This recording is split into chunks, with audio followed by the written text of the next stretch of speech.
गुढीपाडवा सनातन धर्माप्रमाणे वर्ष प्रतिपदेच्या आरंभकाळी सूर्योदयालाच साजरा करावा असा शास्त्र संकेत आहे. तर ज्यावेळेस सूर्योदय होतो त्या सूर्योदयाच्या वेळेस गुढी उभारली जावी आणि ब्रह्मध्वज असं त्याचं नाव आहे.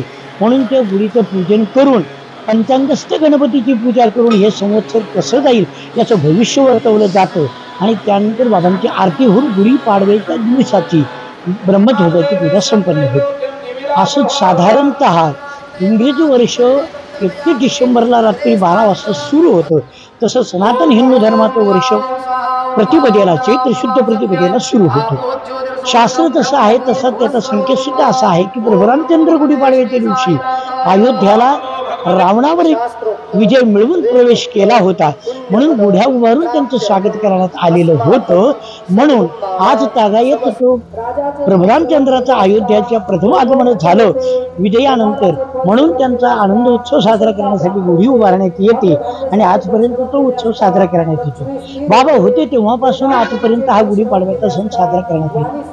गुढीपाडव्याच्या दिवशी सकाळी काकड आरतीनंतर बाबांचं ज्यावेळी स्नान होतं, मंगल स्नान झाल्यानंतर बाबांना नाना प्रकारचे अलंकार चढवले जातात.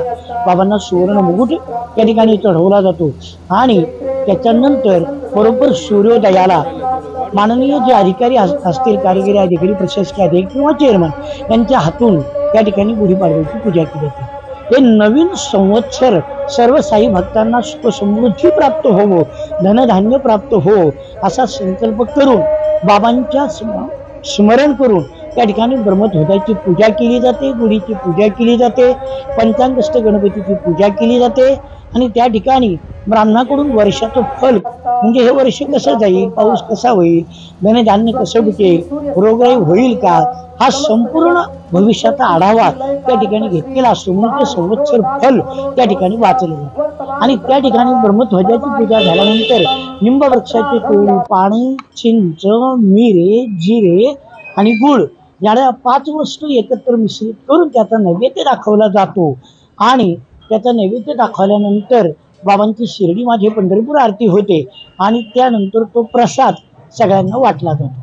असा गुढीपाडव्याचा सण साजरा होतो. त्याच गुढीपाडव्याच्या दिवशी संध्याकाळी 5 वाजता बाबांचा फोटो सुवर्णरथामध्ये स्थापित करून सुवर्णरथाची मिरवणूक 5 वाजल्यापासून 7 वाजलेपर्यंत गावातून होते आणि त्यानंतर धूप आरती होते.